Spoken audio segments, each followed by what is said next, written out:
Yo, what is going on, everyone? My name is Nick, or the Notorious Fantasy, and in today's video, we're going to be talking about the best fantasy football draft strategy, the number one fantasy football draft strategy for 2024 fantasy football. Inside today's video, we'll start off with explaining what that strategy is, the strategy that I believe is going to help you guys bring home that fantasy football championship this season, and then we'll get into two separate mock drafts showing you guys how I would actually look to utilize this strategy in a real fantasy football draft. But before we can get on into the best fantasy football draft strategy video, I would like to ask that if you guys are new to the channel and you do end up enjoying today's video, that you please make sure to hit that subscribe button down below. And while you're down there, whether you are new to the channel or not, please make sure that you do leave a like on today's video. It would help me out a ton. If you want to follow me on Twitter or X, please do so at NotoriousFantasy. So without further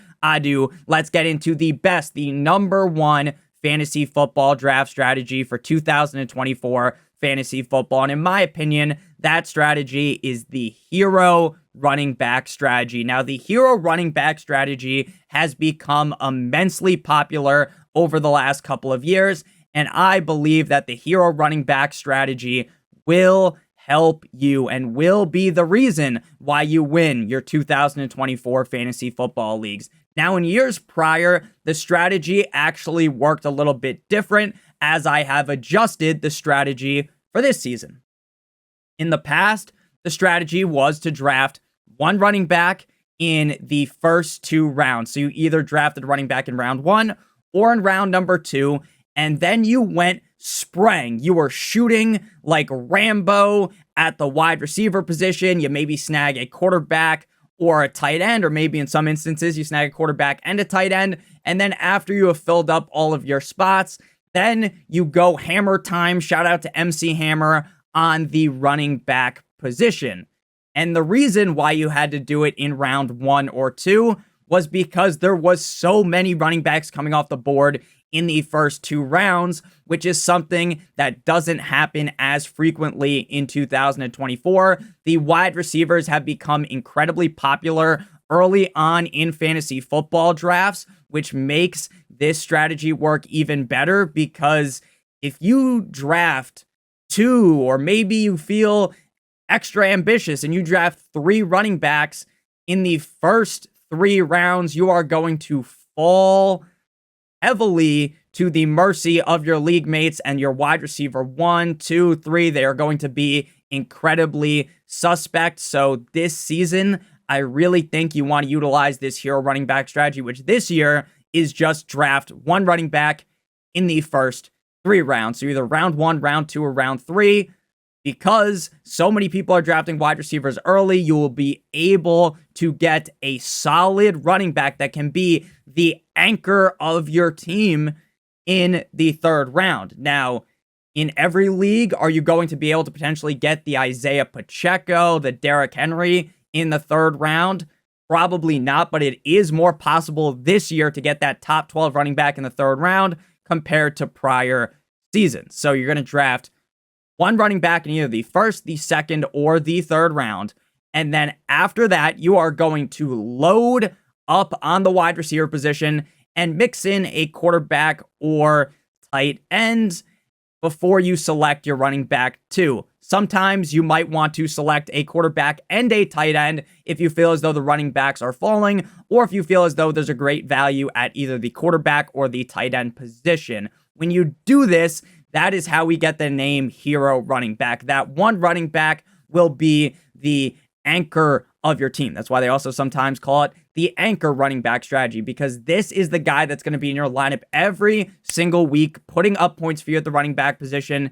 And then your whole rest of your team is so locked and loaded at wide receiver, and you got that elite tight end or that elite quarterback, or sometimes maybe you even got both, that allows you to be able to cycle in and out your running back two weekly based upon matchup, or maybe you were able to play the same running back two every single week because you found that late round stud, the Devin A. Chain, the Raheem Mostert, the Kyron Williams from last season. And sometimes You might fill out your whole wide receiver core, the flex core, and you might even want to draft another wide receiver or two before you start to draft that running back number 2. Because once you select the running back 2, you are going to go haywire on the running back position.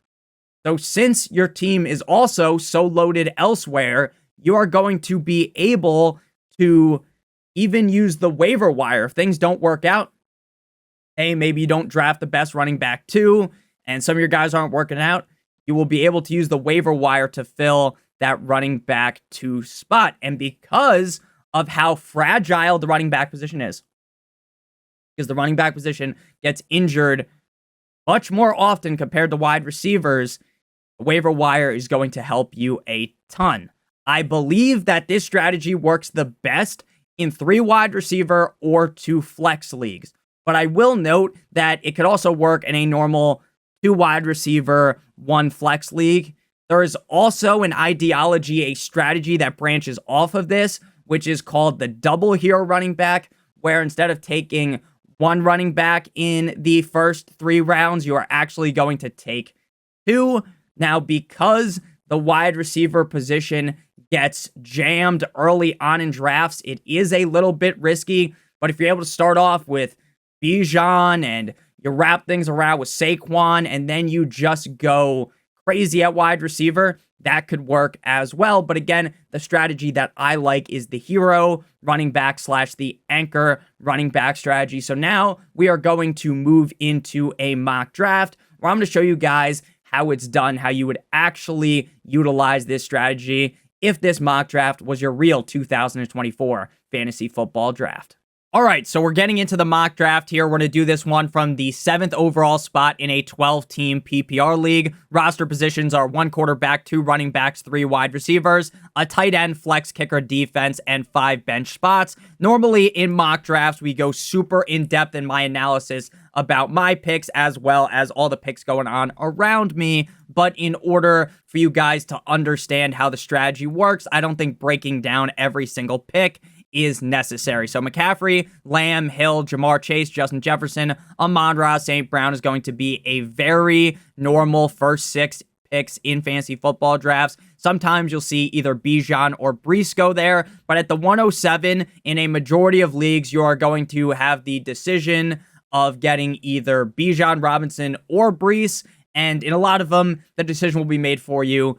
One of them will be gone. For me, I have Bijan Robinson ranked slightly ahead of Breece. Bijan Robinson in this Christian McCaffrey role that is being talked about has the upside to be the number 1 running back in fantasy football. He's the upside to be the number 1 fantasy football pick overall next season. So I'm ecstatic for Bijan Robinson, and he is going to be our anchor hero running back in this draft. So after Bijan, Breece, Puka, A.J. Brown, Devontae Adams, Garrett Wilson, Jahmyr Gibbs, Devin Achane, Jonathan Taylor, Michael Pittman, and Marvin Harrison Jr. So we got our anchor running back. So now we are going to hammer the wide receiver position. Best wide receivers available are Chris Olave, Drake London, Brandon Ayuk, Jalen Waddle. You could technically go quarterback or tight end, but I would not go anywhere near a quarterback or a tight end before the 3rd round. I think in the 3rd round is where I could be convinced to take them. In the 2nd round, it just feels a little bit too early. Chris Olave is technically the highest ranked wide receiver, Drake London 2nd, Brandon Ayuk 3rd. Now, if we were going off my rankings, we would go Brandon Ayuk. But since I've taken Brandon Ayuk so often on this channel, I will go with the guy that I don't like as much in Chris Olave. While I don't like Chris Olave as much because his connection with Derek Carr last year just didn't fucking work at all. It was like he was in the middle of the woods. You're trying to use your phone and you have no cellular reception and a bear is chasing you, right? That's what it felt like to have Chris Olave last season. The guy would be butt naked, wide open in the end zone and the ball would smack Chris Olave directly in the face. But I will note the upside is still very significant. I think Brandon Ayuk is a much safer pick. I would note that I think Drake London might be even a little bit safer than Chris Olave, but I do start to understand as we've gotten closer and closer to August and when you're actually doing your fantasy football drafts, that I am getting a little bit more in on Chris Olave. After Olave, Saquon Barkley, Drizzy Drake London, Nico Collins, Kyron Williams, Deebo Samuel, Jalen Waddle away, Brandon Ayuk, Mike Evans, Travis Etienne, Cooper Kupp, Malik Neighbors, and Jalen Hurts. According to Fantasy Pros, the best player available is Josh Allen, but if I'm being honest with you, a lot of times you're able to get Lamar in the 5th round. So I think taking Josh Allen in the 3rd round when I could get Lamar at least a round discount in the 4th round, maybe a 2-round discount in the 5th round, I just don't want to draft Josh Allen at that ADP. Best wide receiver available, according to Fantasy Pros, is DJ Moore, followed by DK Metcalf, Devontae Smith, Stephon Diggs. My favorite wide receiver in this range is Wiki DJ Moore. I understand that there is a lot more target competition compared to prior seasons, but I do believe that DJ Moore has that upside to be a top 12 wide receiver like he was last season. He put up huge numbers, humongous numbers with Tyson Bagent and Justin Fields under center. Again, I get that Keenan Allen and Rome Odunze are miles better than Equanimeous St. Brown. Darnell, here comes the money. Tyler Scott. But I still think DJ Moore will be the number 1 alpha wide receiver on the Chicago Bears. And I think with Caleb Williams under center, the upside is immense for him. So after DJ Moore, Derrick Henry, Josh Allen, Sam Laporta, Alvin Kamara, Devontae Smith, Trey McBride, Pat Mahomes, Stephon Diggs, Travis Kelce, DK Metcalf. If Travis Kelce was available at the 4.06, I would have gotten chubbed up downstairs. I would have been ecstatic to get him. But since he is not there, I am not. Again, I like Mark Andrews, but in this build where it's 3 wide receiver, 1 flex, that does bump down the tight ends for me. If this was just 2 running backs, 2 wide receivers, and a flex league, I feel like the tight end position is a little bit more important. Lamar, definitely a solid pick here as well. He is much safer than Anthony Richardson, but I definitely like the upside of Anthony Richardson as well. So looking at running back, we're not going running back here. Best players available are Pacheco, Rashad White, James Cook, Josh Jacobs, and Joe Mixon. At wide receiver, Amari Cooper, Zay Flowers, Christian Kirk, T. Higgins, Keenan Allen, and George Pickens. This is a great range at the wide receiver position. If I am able to draft one of these guys and get another one of them in the 5th round, I would be very excited about that. The only receiver in this range I don't like is Keenan Allen. And that's just because I really think that Rome Odunze is going to take over as the number 2 weapon there in the 2 wide receiver sets. And I think that's going to ding Keenan Allen. So I'd rather just snag Odunze later rather than paying the piper here and drafting Keenan Allen in the 4th round. Also important to note, if you already have DJ Moore, there's really no need to take Keenan Allen in the 4th or the 5th round unless you're doing like a best ball draft where it makes a lot more sense. So we are going to go wide receiver here. And we are going to go with Amari Cooper here. I really like Christian Kirk. I really like Zay Flowers. I love T. Higgins. I love George Pickens. But I think Amari Cooper is going to have a good year like the Tires this season with Deshaun Watson under center. I know his splits with Deshaun Watson versus Joe Flacco heavily point towards Joe Flacco being the better quarterback for Amari Cooper. But Amari Cooper dealt with Deshaun Watson coming back from the suspension in 2022. He was kind of just getting warmed up a little bit. He wasn't able to get his massages, so he was a little bit tense. I think this year he will be a lot more loose, and I think he will be playing at his best. And I think that Amari Cooper is really one of the most underrated receivers in the NFL. After Amari Cooper, Isaiah Pacheco, Josh Jacobs, Joe Mixon, Rashad White, James Let Him Cook, Tank Dell, Kenneth Walker III, David Montgomery, Keenan Allen, Zay Flowers, Ramondre Stevenson, and T. Higgins. So back up on the clock here. Lamar Jackson is still available, and just thinking about drafting Lamar Jackson in the 5th round is getting my mouth to salivate. I don't know how realistic the pick would be, though. I think he will be available in the 5th round in some leagues, but I try to keep these mock draft sections as realistic as possible, since I would say it's probably like a 3 out of 10 likely to happen scenario. I'm just going to go with either Christian Kirk or George Pickens, who I think probably 8 out of 10 likely to be available at this pick. So Christian Kirk or George Pickens. I think if you are comparing the two, I think that George Pickens is a little bit safer because the weapons around Pickens are just incredibly limp dick, whereas Christian Kirk has Gabe Davis and the rookie wide receiver that they just drafted in Brian Thomas Jr. Now, Gabe Davis, I wouldn't even wipe my ass with that guy's talent, but we know that he is going to have a couple of good games, and maybe he's able to solidify himself better than he did in Buffalo. Brian Thomas Jr. is a rookie who I won't count out, but I don't think he'll take Christian Kirk's job. But that's definitely more competition compared to what George Pickens has now that Deontay Johnson is in Carolina. So the higher upside pick, I think, is Kirk. We've seen Kirk be very good in fantasy football. A couple years ago, he was a league winner back in Arizona. Last season was a bit of a stinker, if we're being honest. But the season prior to that, he was solid.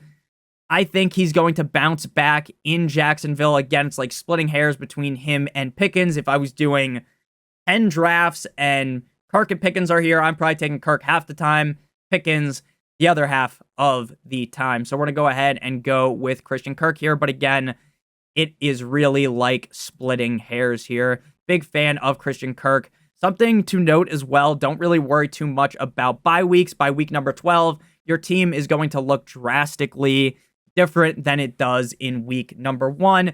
Even week 5 or 6, your team's going to look a lot different, especially when you're utilizing this draft strategy, because you are going to be aggressively scanning the waiver wire like an old person using one of those things called the fucking metal detector on the beach. You ever seen those old people just walking around searching for some gold doubloons or something? That's how you're going to be searching for that running back 2 that is elite on the waiver wire. So after Christian Kirk, George Pickens, Ron Jones, CJ Stroud, Terry McLaurin, Lamar Jackson, Chris Godwin, Deontay Johnson, James Conner, Zamir White, and Najee Harris. I think at this point, if you didn't want to draft a quarterback or a tight end, it would be a no-brainer to go running back in most situations. But, and this is a big but, shout out to Riley Reid here. I don't love DeAndre Swift or Jaylen Warren enough to feel so excited to draft them in the 6th round. I would rather take my high upside quarterback in Anthony Richardson. I think Anthony Richardson being available at this pick is more likely than Mark Andrews being available, because I know that there are going to be a lot of fantasy football players that are shitting bricks thinking about drafting Anthony Richardson because Anthony Richardson got so hurt last season, and they're going to be shaking in their boots. So I think Anthony Richardson will be available in certain leagues in the 6th round. Again, if you are in a league where everyone's drafting quarterbacks super early, maybe not as likely, but I do think the 6th round is a very fair price to be paying for Anthony Richardson. And honestly, I would consider him in the 5th round as well. After Anthony Richardson, Mark Andrews, Hollywood Brown, Dalton Kincaid, Rashee Rice, Jaden, Riley Reid, Calvin Ridley, Kyle Pitts, George Kittle, David Njoku, Kyler Murray, Evan Ingram, and DeAndre Swift. So if we wanted a tight end, they're all fucking gone. Right now, I really am a huge fan of Jake Ferguson, but I think Jake Ferguson could be available by the time things swing back in the 8th round. Plus, taking Jake Ferguson at the 707 when we could have gotten Kyle Pitts 6 picks earlier at the 701, or a couple picks before that with Dalton Kincaid at the 6.9. Very nice, I like. So I'm just not going to do that, even though I am a huge Jake Ferguson stan. At running back here, I have Raheem Mostert ranked higher, but since all of these teams around me have 2 running backs, this team has 3 running backs. The only team without 2 running backs is the Jahmyr Gibbs team, so I think they'll probably end up taking a running back, but I don't think it will end up being Raheem Mostert. Maybe I'll end up eating my words if that is the case, but we will go with Jaylen Warren. Now, my biggest worry about Jaylen Warren is that the team will never fully unleash him. But at the same time, this guy was one of the most efficient running backs in the NFL last year. If Mike Tomlin and Arthur Smith are smart and saying if Arthur Smith is smart is like saying if my aunt had balls, she'd be my uncle, right? Jaylen Warren, or not Jaylen Warren. Jaylen Warren's good, but Arthur Smith is fucking stupid. That's the type of guy that was licking a window on his bus ride to school. But at the end of the day, I still think Jaylen Warren's upside as my running back 2 on a team where I have Bijan already. I have Chris Olave, DJ Moore, Amari Cooper, Christian Kirk, super high upside wide receivers. I am going to go ahead and press the button and draft Jaylen Warren. If something happens to Najee Harris, Jaylen Warren could be a league winner. Or if Arthur Smith figures out that, hey, maybe we should give the ball more to Jaylen Warren, I think he has a lot of upside. Now, again, I'm huge on Raheem Mostert. Raheem Mostert came off the board before our next pick. But what I will tell you is if you wanted a safer running back too, the answer would have been Raheem Mostert over Jaylen Warren. But sometimes you got to rip that Band-Aid off and hunt for the most upside possible. So that's what we did there with Jaylen Warren. After Jaylen Warren, Jake Ferguson goes, which is a shot in the heart.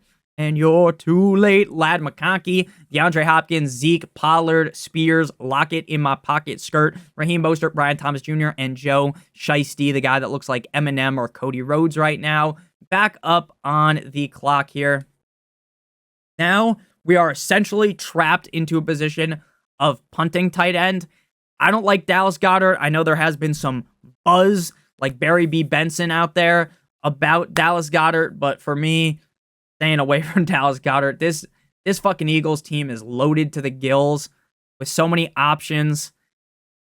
I'm just not taking Dallas Goedert. I'd sooner take 2 tight ends later than take him. So we're back up on the clock here. If you want a receiver, go JSN. I'm not going with the speed demon Vin Diesel 2.0 Jordan Addison Ray, who might get suspended for half the fucking season. We're going to go running back here. Zach Moss. Javonte, on this kind of a team, I would consider Javonte more than a team that maybe already has 2 running backs that I trust in the 8th round. Because if Javonte is the running back 1 and he's able to fend off the Aldrick Estime, the Jaleel McLaughlin, the upside is incredibly high because Sean Payton typically churns out some solid running backs, right? But there's also the downside of maybe he's not the guy, which I think is more likely, and this pick ends up being a complete and utter bust. I like Brian Robinson a lot as well. Biggest issue with him is that the offensive line in Washington sucks donkey cock. So we're going to go ahead and go Zach Moss this time. I know we're seeing a lot of hype about Chase Brown, but I still think based upon what we saw out of Zach Moss in Indianapolis last season would point me towards believing that Zach Moss will be the lead back on this team. And Chase Brown will be, picking up the scraps. After Zach Moss, JSN, Dak Prescott, Jonathan Brooks, Cortland Sutton, Jordan Love Me Tender, Love Me Sweet, Jaden Daniels, Brian Robinson Jr., Devin Singletary, Javonte Williams, Jerome Ford, Trey Benson, and Jordan Addison. We are going to go back to the well at running back. I read a report today about Gus Edwards, about a minor surgery when it comes to Gus Edwards, but the only minor thing I'd be worrying about is Dr. Disrespect if he was with a minor. So we're going to go ahead and go with Gus Edwards. I'm not too worried about that. I love the upside of Gus Edwards in what should be a very run-heavy Los Angeles Chargers team. I'm starting to think Eckler should be ranked higher, but that dude literally looked like he was running in slow motion. He looked like he was running, if you've ever played like NCAA football, Road to Glory, back in the day. It's not in the new game, but you used to be able to slow down time to make a pass or run the ball, make the correct juke, or slightly shake off the defender as a wide receiver. That's what it looked like he was running in. He was running in slow motion. After Gus Bus, Xavier Worthy, 9-inch Nicholas Chubb, Austin Eckler, but flip Eckler, then Chubb, Adam Thielen, Blake Corum, Rome Odunze, Jacoby Myers, Christian Watson, Chase Brown, and Zach Charbonnet. So we have 4 running backs right now and 4 wide receivers. I think it's time to get back on the wide receiver train here. I love our quarterback. We still don't have a tight end, but again, at this point, I'm fine just punting that off. Saw a lot of positive things about Keon Coleman in training camp, but I will warn you guys, seeing a couple of training camp hype reports shouldn't move the needle too much for you. If you're already a Keon Coleman truther, then continue to be one. But if you're a bit more optimistic like myself, I think you should continue to stay a little bit optimistic until way more reports come out and everything's pointing towards Keon Coleman's the clear wide receiver 1 in Buffalo, and then you can blow your load in your pants, right? I'm going to go with Joshua Palmer. I know there was some hype about Quentin Johnston recently, but Quentin Johnston, he's just not very good. I think Joshua Palmer is the best receiver on this team. Maybe it ends up being Ladd McConkey, but Joshua Palmer filled in nicely for Mike Williams as well as Keenan Allen when they were both hurt last season. After Joshua Palmer, Antonio Gibson, Kendre Miller, Marshawn Lloyd, Brock Purdy, Rico Dowdle, Ty Chandler, Keon Coleman, Jaleel McLaughlin, Mike Williams, Chuba Hubbard, Tyler Algier, and Jameson Williams. Here we are going to go with another wide receiver, and then we're going to go running back, and then we're just going to hope by the graces of the fantasy gods that late round tight end we select ends up being the next Sam Laporta. If they don't, you can just try to find a new one on the waiver wire. It really isn't that difficult to stream the tight end position. We'll be talking about it in videos throughout the season, so hit that subscribe button if you haven't already. So looking at wide receivers, Curtis Samuel, Josh Downs, Brandon Cooks, Rashid Shaheed. Again, hunting for upside late is what you need to do. I do like Khalil Shakir more than Curtis Samuel based upon ADP, because Shakir typically goes later. But because we're picking in the 11th round and we want to go wide receiver, because the running backs at this point, they're all kind of one in the same.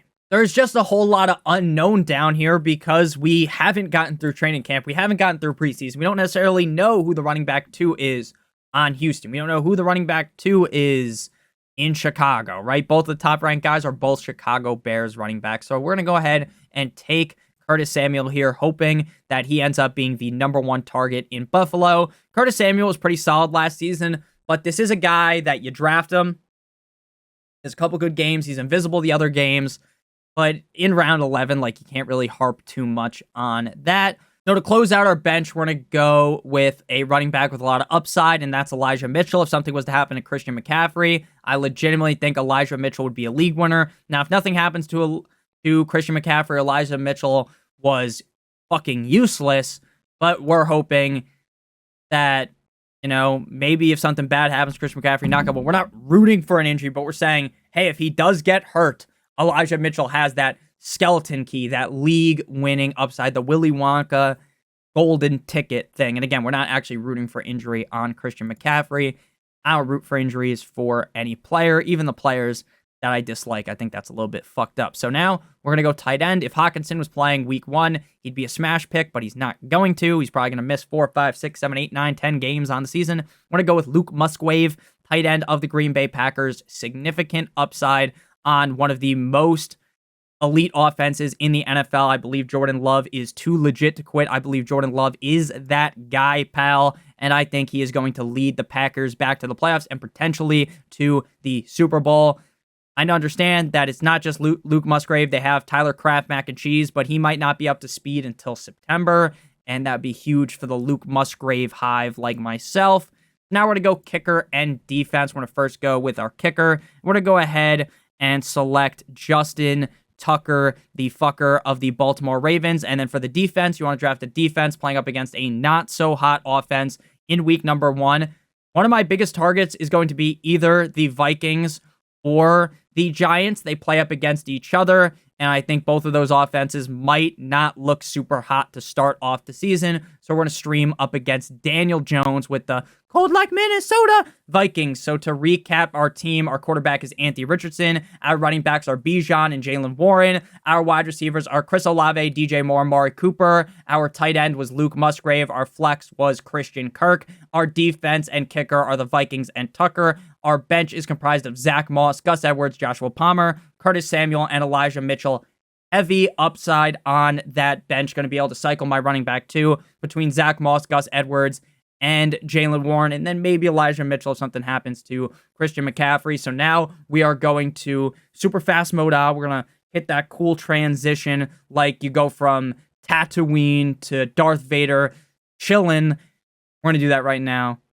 See you guys in a second.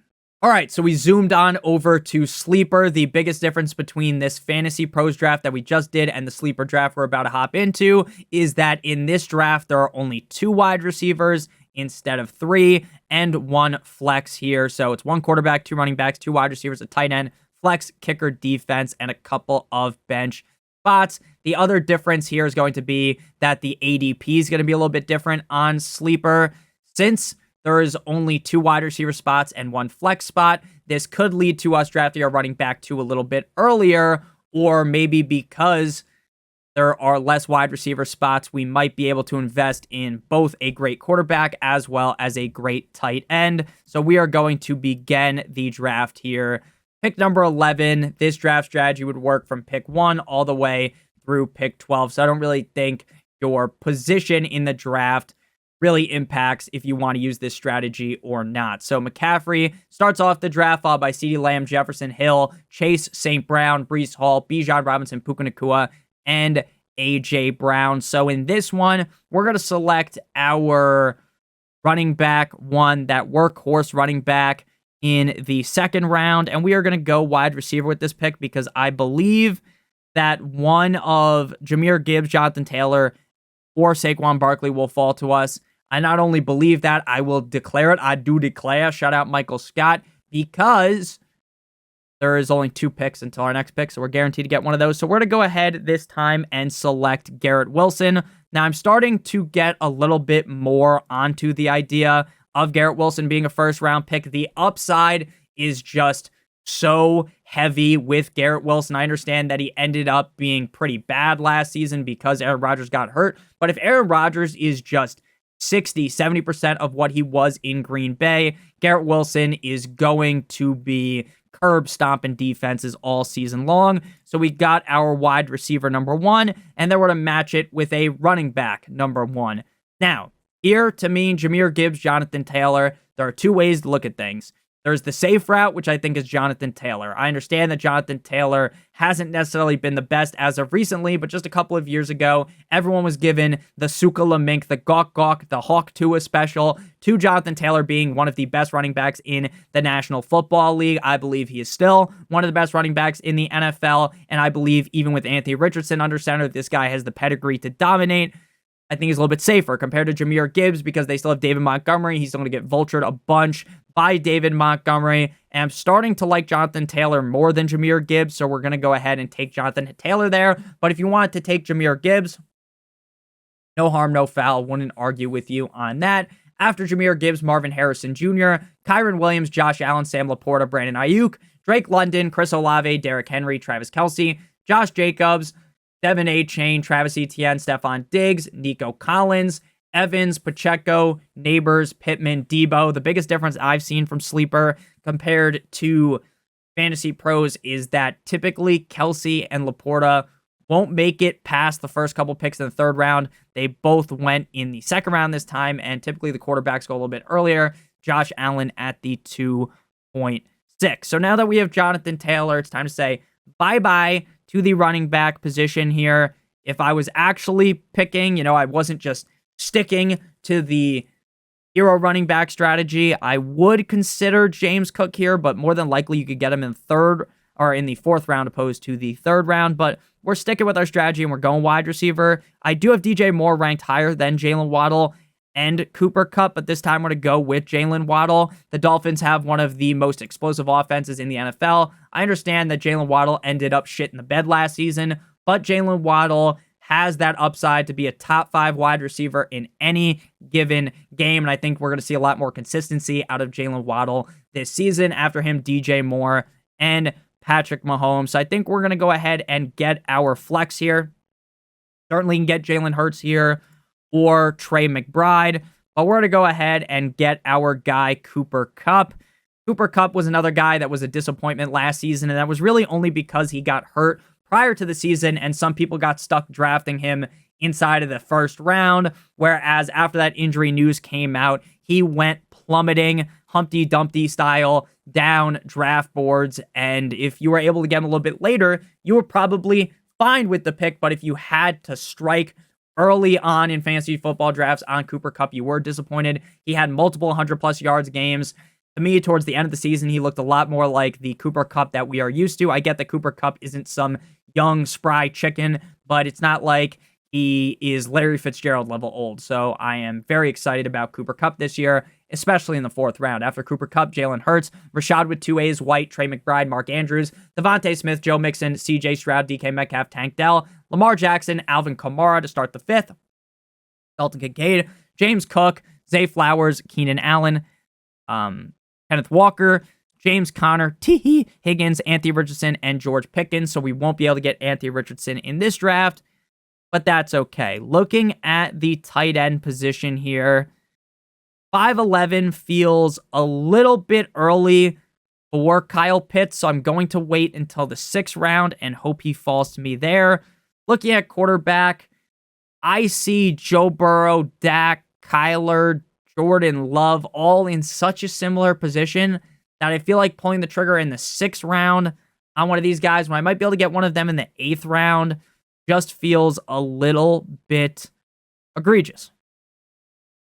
So at this pick, since we don't have anyone to stack with Joe Burrow, right? If we drafted Jamar Chase or T. Higgins, I probably would just jump on the double added points aspect, the high upside aspect of having that quarterback stack. But I think we are going to be able to just go running back here. Again, you don't have to follow the strategy to a T. Like, oh, once you get to the 6th round, then you can start drafting running backs, right? If you see that you don't want to reach for the tight end, you don't necessarily feel like taking a quarterback, go ahead and get the running back that you like the most here.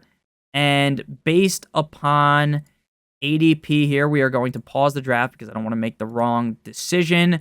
Best running backs available, Aaron Jones, David Montgomery, DeAndre Swift, Ramondre Stevenson, Najee Harris.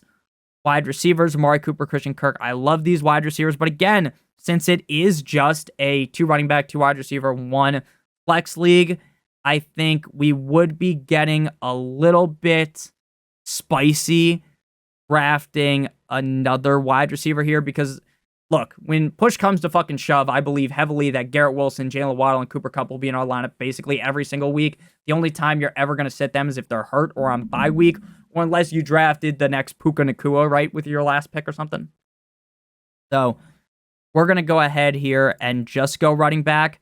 I've seen a lot of people off on Aaron Jones. The 5th round ADP isn't the best, but if that's where you have to draft him, I am going to draft him here.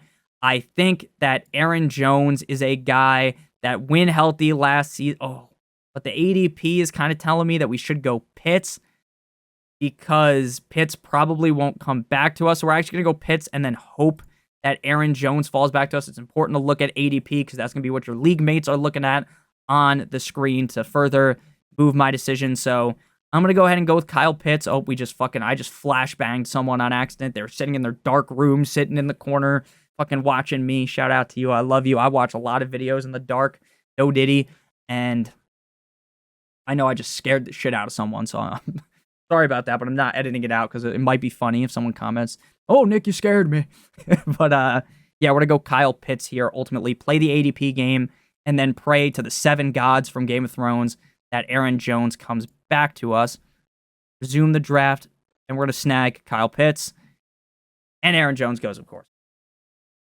My sentiment on Aaron Jones is that he got hurt. They teased him in. They put just the tip in, and then when they finally unleashed him, he was ripping off 100-yard games at the end of the season.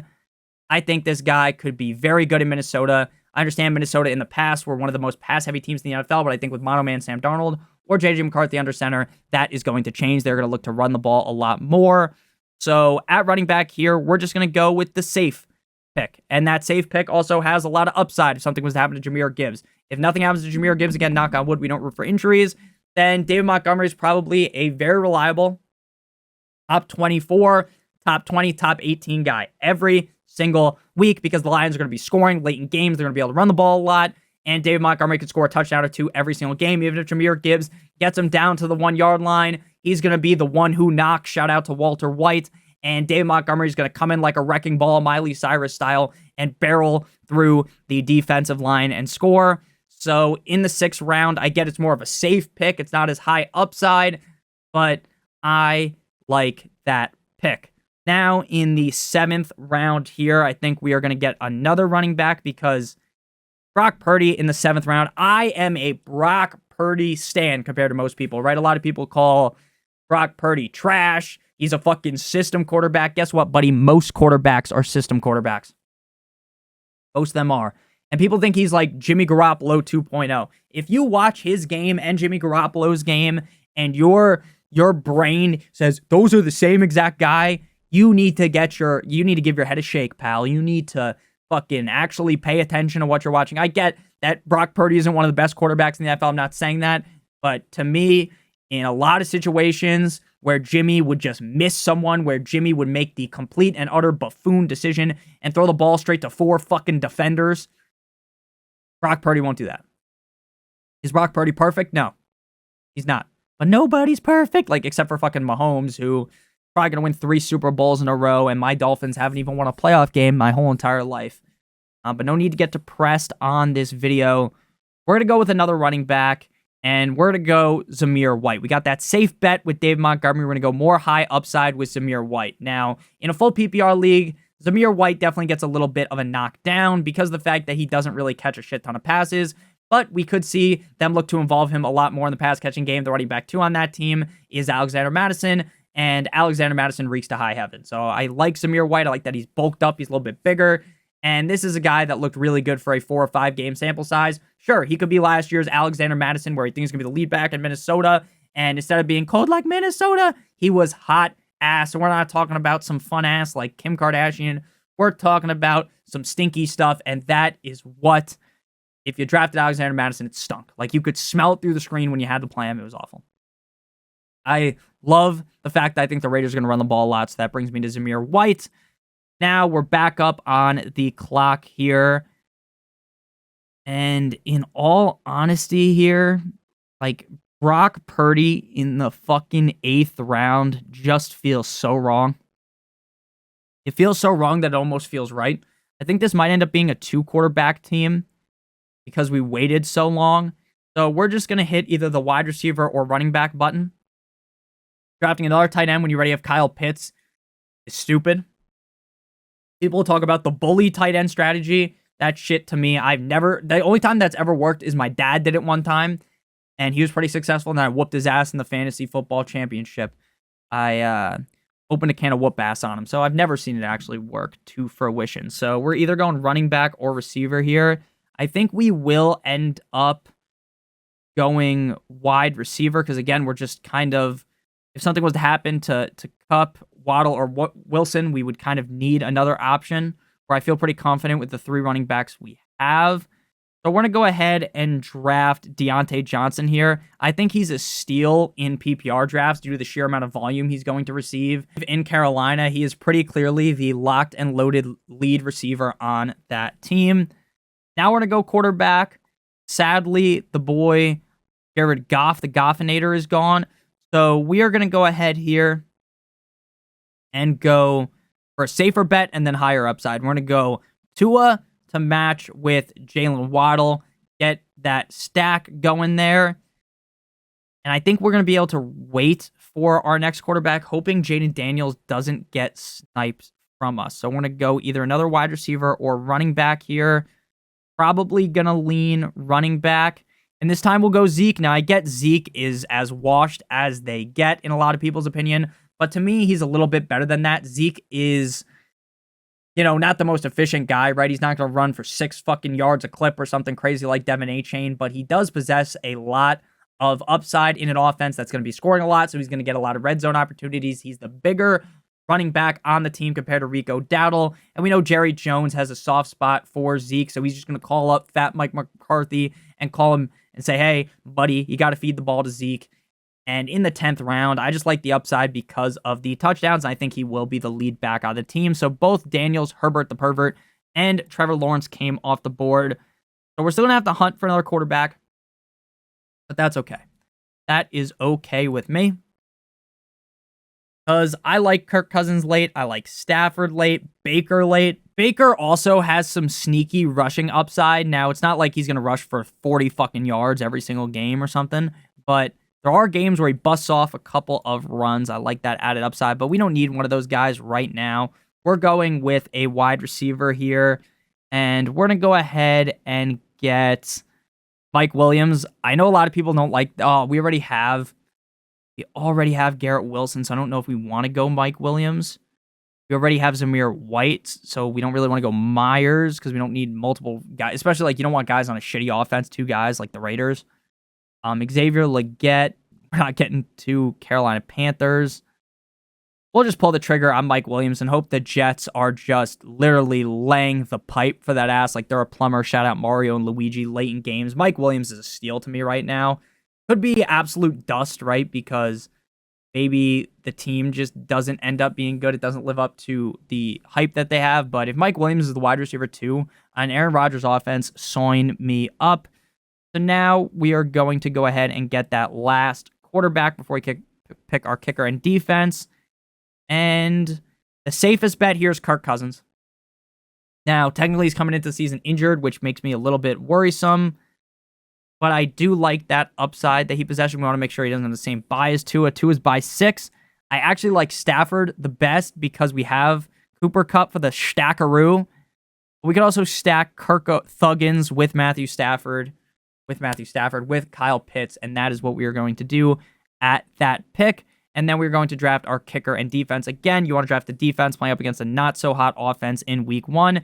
And unlike Fantasy Pros, Sleeper actually shows you. So the Commanders are playing up against the Bucks, which isn't the best, in my opinion. The Titans going up against the Bears.